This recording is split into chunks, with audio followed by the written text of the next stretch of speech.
గురు రూపాల్లో లోకానికి జ్ఞానాన్ని ప్రసాదించి ఆర్తులకు ముక్తిని కలుగజేసిన గురు అవతారాలు దక్షిణామూర్తి, హయగ్రీవుడు, శ్యామలాదేవి, దత్తాత్రేయుడు, శ్రీకృష్ణుడు.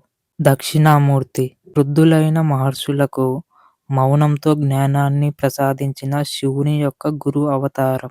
హయగ్రీవుడు శ్రీ మహావిష్ణువు హయగ్రీవ అవతారంలో వేదాలను రక్షించి లోకానికి జ్ఞానాన్ని ప్రసాదించాడు.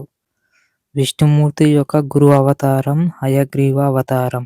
శ్యామలాదేవి సకల విద్యలకు కారణమైన శ్యామలాదేవిని గురు స్వరూపంగా ఆరాధిస్తారు. ఈ దేవి అన్ని విద్యలను ప్రసాదిస్తుంది. దత్తాత్రేయుడు త్రిమూర్తుల కలయికగా ఉన్న గురు స్వరూపం దత్తాత్రేయుడు. దత్తాత్రేయుడు జిజ్ఞాసులకు జ్ఞానాన్ని బోధిస్తూ సంచరిస్తూ ఉంటాడు. శ్రీకృష్ణుడు అర్జునుని నెపంగా చేసుకుని లోకానికి గీతా జ్ఞానాన్ని అందజేసిన గురుమూర్తి శ్రీకృష్ణుడు.